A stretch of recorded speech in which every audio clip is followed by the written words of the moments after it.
The Honorable Judges of the United States Courts, hear ye, hear ye, hear ye. The United States District Court for the District of Nebraska is now convened in ceremonial session. The Honorable Lori Smithcamp, Chief Judge, is presiding. God save the United States and this honorable court. Thank you, Marshal Martinez. Please remain standing for the presentation of the colors by the Mid-America Council, Boy Scouts of America, Troop 282, who will also lead us in the Pledge of Allegiance. Color Guard, attention. Color Guard, forward march.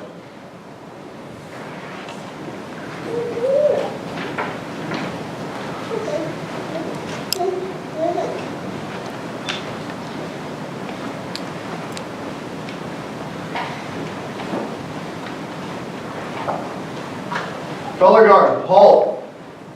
Color Guard, prepare to post the colors.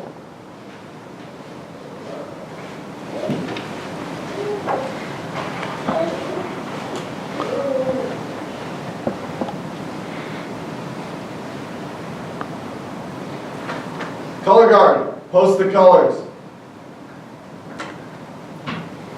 Would the audience please join me in the Pledge of Allegiance? Go salute. I pledge allegiance to the flag of the United States of America and to the republic for which it stands, one nation, under God, indivisible, with liberty and justice for all. 2. Color Guard, return to ranks.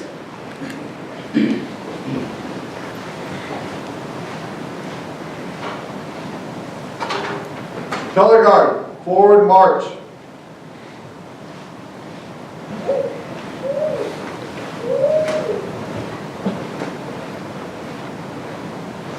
Color Guard, halt. Color Guard, dismiss.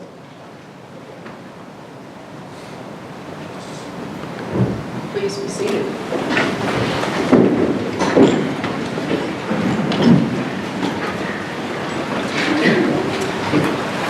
Thank you, gentlemen. We're very grateful to Troop 282 and their leader for presenting the colors today, and also to Officer Roy Avalos, who is not able to be with us today, but he made the arrangements for the troop to appear here. Welcome to the U.S. District Court for the District of Nebraska for the ceremonial swearing-in of Nebraska's new Chief United States Probation and Pretrial Services Officer, Kathleen, aka Kit Lemon. Before I say a few words about our guest of honor, I will introduce my fellow judges and other honored guests that we are so pleased to have with us here today. On my left is Judge John Gerard, District Judge, who came up from Lincoln for this important ceremony. And on my right is Judge Robert Rossiter Jr., District Judge, who resides here in Omaha. In front of me directly is Senior Judge Richard Cupp, who also is from Lincoln, and we're happy that he was able to come up today.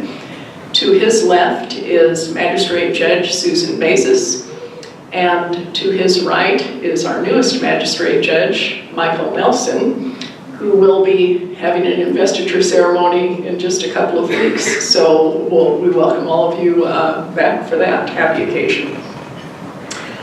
And to my left, in the jury box, far left in the bright pink, is Denise Lux, who is our district court clerk. On her left is Diane Zeck, bankruptcy court clerk, and Eva Reber, bankruptcy court deputy clerk. Next to her is David Stickman, federal public defender, and on his left is Rob Stewart, the acting U.S. attorney. Then, of course, we skip a chair, and in the next seat is Douglas County Juvenile Court Judge Douglas Johnson, who is also president of the Omaha Bar Association. And so he is doing double duty, just like our Judge Battalion is doing double duty serving the bar. In the second row, we have Professor William Wakefield, of UNO. He is a professor and coordinator of outreach for the School of Criminology. Welcome. And by him is Professor Ellen Wakefield, UNO Director of Professional Programs, Public Administration. On her left is Deb Minardi. Am I jumping too far? You're Deb Minardi. Okay, we're missing one individual, and that we are missing Ellen Wakefield, so we instead have Deb Minardi, my apologies, Deputy Probation Administrator for the Nebraska State Probation System. Welcome, Ms. Minardi. And then Tammy Steensma, who is the Director of the Sarpy County Juvenile Justice Center. Jennifer Finnegan, Chief Deputy, Nebraska State Probation, Omaha District 4A. Tim Sprakel, who is the Chief of the Nebraska State Probation District 4A. That then brings us to our front row of dignitaries, and we welcome Bert Mathis, the retired Chief U.S. Probation Officer, Craig Sy, retired Chief U.S. Probation Officer, Don Ranheim, retired Chief U.S. Pretrial Services Officer, Jim Rowald, retired Chief U.S. Probation Officer, and Mary Lee Ranheim, very recently retired Chief U.S. Probation and Pretrial Services Officer. So there is a lot of institutional history in that front row, and we're grateful that all of you can be here for this celebration. I want to recognize also our marshal who keeps us safe, and we are very grateful to have you here, Marshal Mark Martinez. And he performs many duties throughout the court system and does it in a way that is just seamless and makes it look easy. So we're grateful that he is here with us today. Now, those of you who work in the Probation and Pretrial Services Office or have worked there in the past know the importance of the mission of that office. Those of you who have not worked in the agency may not be familiar with the history and the structure of the office or its mission. So I'm going to take a couple of minutes to give an overview to place in context the importance of this ceremony. 100 years ago, federal offenders who were released on parole were supervised in the community by the U.S. Marshals. Then came Prohibition, and federal courts were glutted with cases involving liquor offenses. Many federal judges, including the one who was sitting here in Omaha at the time, didn't want to send offenders to federal prison for minor offenses involving liquor. So federal judges began imposing suspended sentences. The Supreme Court said that wasn't permissible, and the court actually suggested that Congress enact a law authorizing sentences of probation. In 1925, Congress did just that. The first probation officers were appointed in 1926, and they had a mandatory retirement age of 70. In 1930, federal parole functions were transferred to the probation officers. In 1940, the oversight of probation officers was transferred from the Department of Justice to the Administrative Office of the Courts. In 1975, Congress passed the Speedy Trial Act and provision for pretrial supervision of defendants. In 1982, the Pretrial Services Act was passed, and in 1984, the Bail Reform Act, the Sentencing Act, and the Comprehensive Crime Control Act were all passed, providing, among other things, for probation officers to make sentencing recommendations. This history explains why we have three general divisions in the Office of Probation and Pretrial Services. We have officers who supervise offenders in the community after they've been released from prison. We have officers who supervise defendants accused of crimes who've been released into the community pending trial. And we have officers who prepare comprehensive reports providing judges with the background information and guideline calculations needed to make informed sentencing decisions. All of these duties require that probation and pretrial officers be people of the highest integrity and professionalism. Officers are selected for their education, their training, their experience, and most important, their character.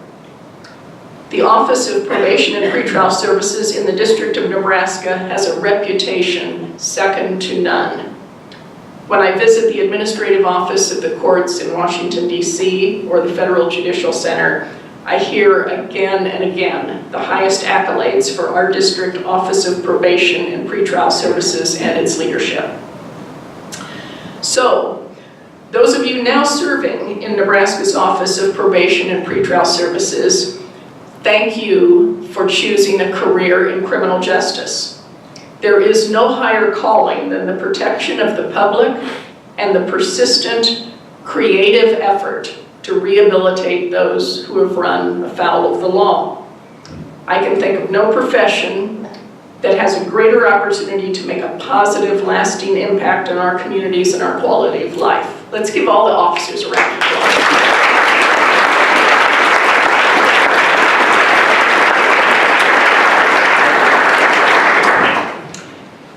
This context brings us to today's celebration. The mandatory retirement age for probation officers is no longer 70. It is now 57. Mary Lee Ranheim had a birthday in June, and consequently her very distinguished career of nearly 23 years in Nebraska's Probation and Pretrial Services Office, including 7 years as the Chief United States Probation Officer, came to a close. We are extraordinarily grateful to Mary Lee for her leadership, especially during the merger of the Probation and Pretrial Services units 3 years ago. Mary Lee's devotion to the mission of Probation and Pretrial Services and her dedication to the welfare of the officers and their professional growth was exceptional. So let's give a round of applause to Mary Lee and our other past officers of probation.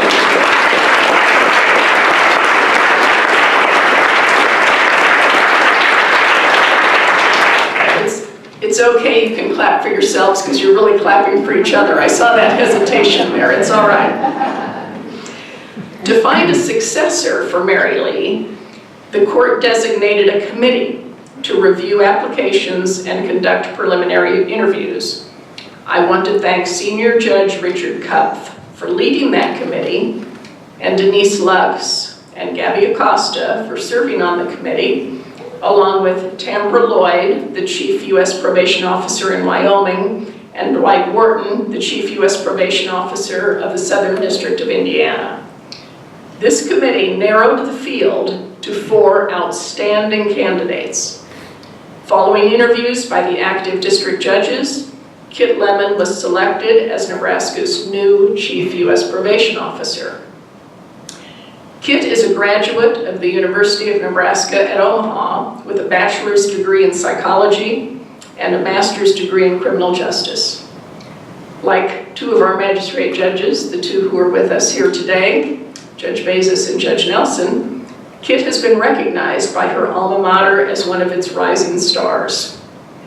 In 1991, while Kit was attending graduate school, she began her career in the U.S. Probation Office as an intern under the mentorship of Ethel Landrum.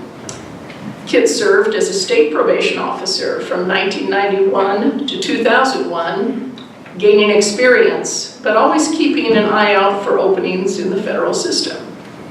In 2001, such an opening occurred, and Kit became a U.S. probation officer in the supervision unit, where she worked until 2008 when she was promoted to supervising U.S. probation officer. In 2010, she was promoted again to the position of Deputy Chief U.S. Probation Officer.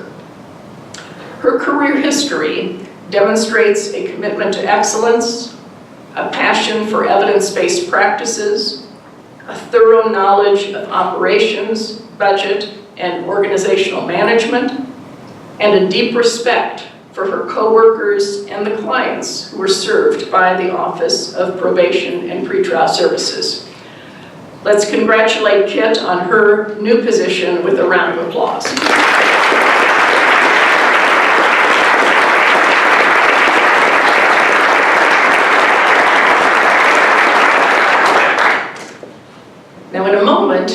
Kit will be introducing to you her friends and family who are with us today for this celebration, and she'll have a few words to share with us too. But first, I am going to have the honor of administering the oath of office. So I will come down into the well of the court for that.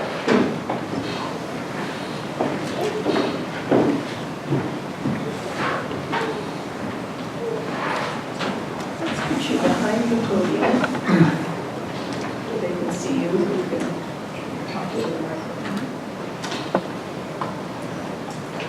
I, Kit Lemon, I, Kit Lemon, do solemnly swear do solemnly swear that I will support and defend the Constitution of the United States that I will support and defend the Constitution of the United States against all enemies, foreign and domestic, against all enemies, foreign and domestic, that I will bear true faith and allegiance to the same, that I will bear true faith and allegiance to the same, that I take this obligation freely that I take this obligation freely without any mental reservation without any mental reservation or purpose of evasion, or purpose of evasion, and that I will well and faithfully discharge the duties and I will well and faithfully discharge the duties of the office on which I am about to enter. of the office on which I'm about to enter. So help me God. So, yeah. Thank you.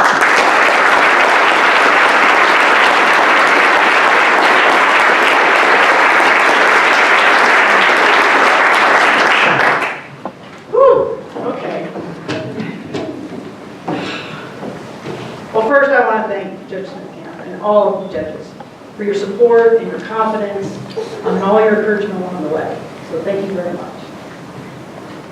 I was thinking about what to say today, and a lot of people have asked me over the last few weeks, how does it feel to be here, you set this goal, and I got to be honest, it really wasn't something that I set out to do. It wasn't something that was on my bucket list. And for those of you that know me, school, it was never really a passion for me. And so when I came up out of school and I was getting ready to go to college, my dad said to me, he said, well, just take whatever's interesting, and the rest will sort itself out. So that's what I did. So I went to school, went to UNO, I went for 5 years, graduated with my degree in psychology, I took all kinds of things that were interesting, and I still didn't have a plan, and I still didn't have a passion for anything.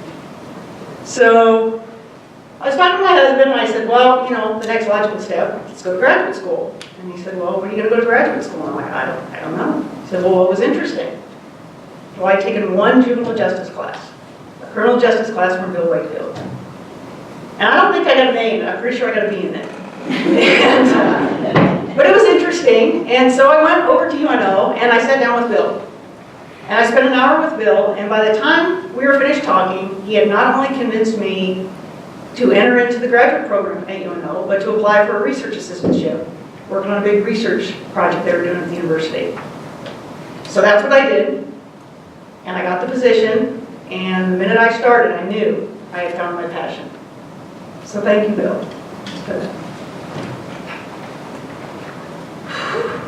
Okay, so I was clicking along for graduate school, and I was loving criminal justice, and I was having a ball. And Bill came to me in the middle of my second year, and he said, Bert Mathis, the chief over at the probation office, is looking for an intern. And you go over there and do an internship. And I'm like, I don't know what that is, but sure, I'll go do an internship. It's like one less class, and I can go hang out and, do this instead of being in school all day. So I go.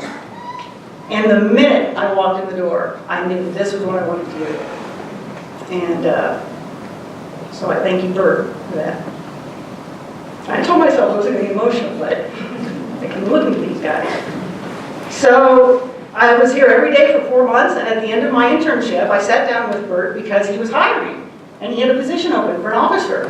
And so I sat down with Bert, and I tried to convince him that my 3 years as a part-time lifeguard, combined with 4 months as an internship with him, made me the best qualified candidate for the job. And he did not agree. And so he told me to go get some experience. Go work with the state probation system. Get some experience, learn about the job. He says, come back and someday we'll hire you again. We'll hire you back. And so that's what I did. And so I want to give a shout out to my juvenile court and my Nebraska State probation family that came today. I learned more on that job that could prepare me for what I came and did here. I mean, and the mentoring and the coaching and the support you guys gave me prepared me to do any job. And so when Bert said someday, I didn't know that meant 10 years.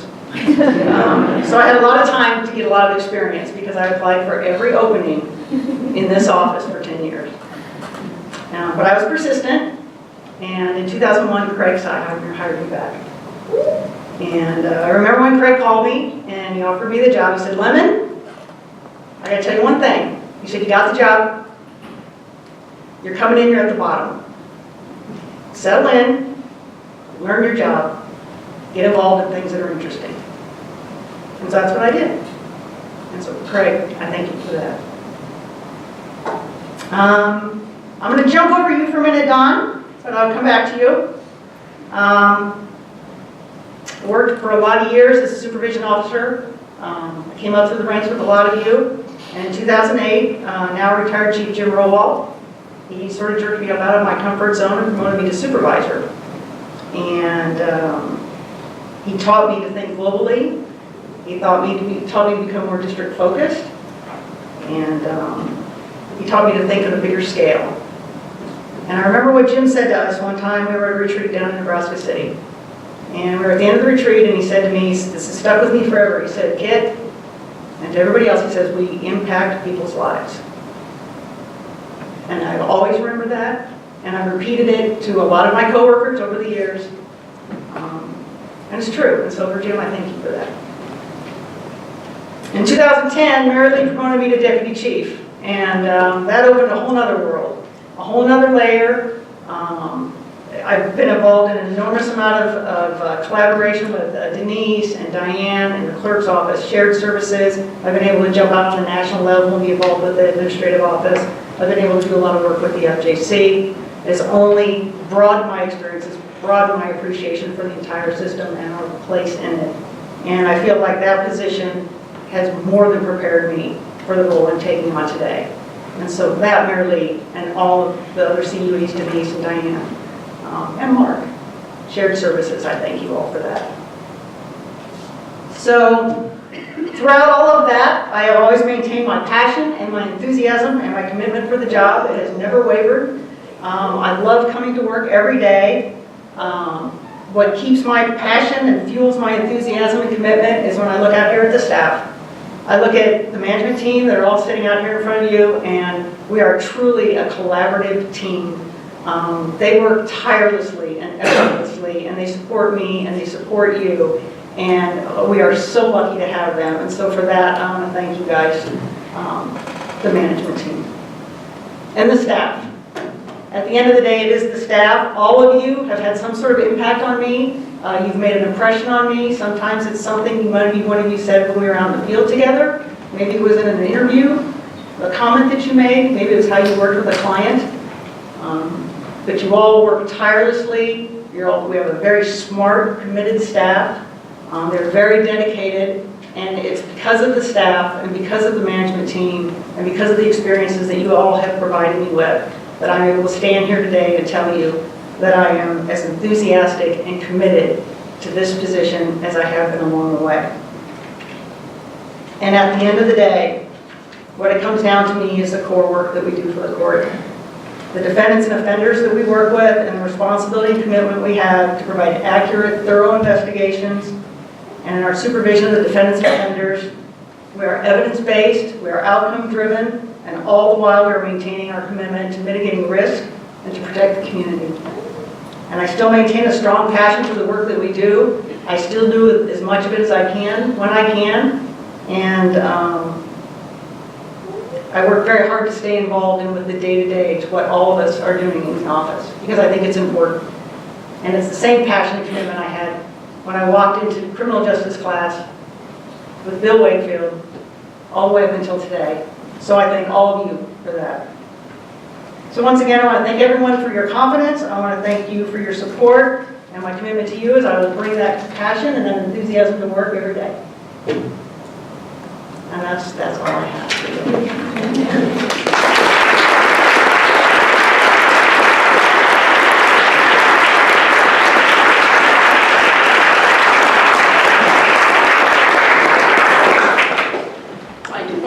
To give Kit an opportunity if she'd like to introduce her family and friends, just so that we have a chance to get acquainted.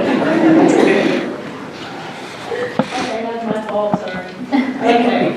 My beautiful, wonderful husband of 29 years is Lon Lemon. Most of you know him as Doc, right here on my right. My very good friend, Dr. Gwen Weber, is here today. My sister, Dr. Virginia Bell Pringle, flew in from Atlanta for this today. My very dear friend, Marlene Munster, is here today. Behind them, my very dear friend, Zach Wiggis, and his beautiful wife, Jenny Johnson, and Dr. Landon Luger and his very beautiful wife, Ellen, are here today. Support me, so thank you guys. I'm sorry I forgot you.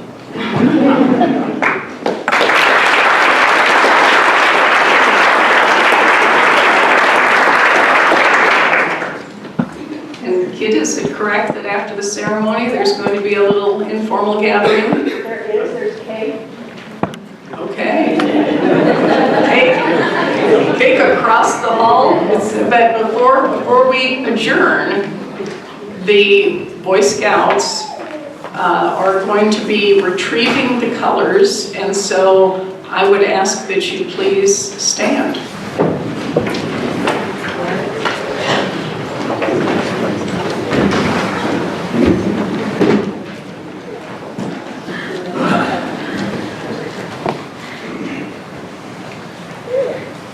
Color guard, attention.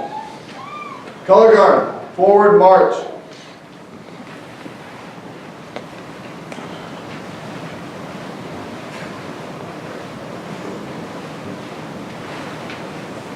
Color guard, halt. Color guard, prepare to retrieve the colors.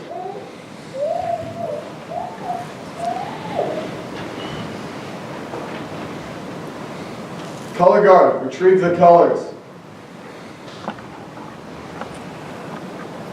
Color guard, return to ranks. Scout salute.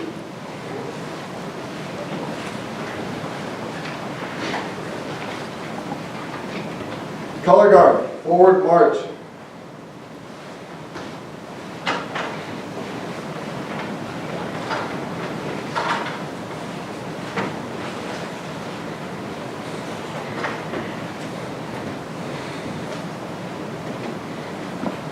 Color guard, halt. Color guard dismissed. 2. Thank you again, gentlemen, and we are now adjourned.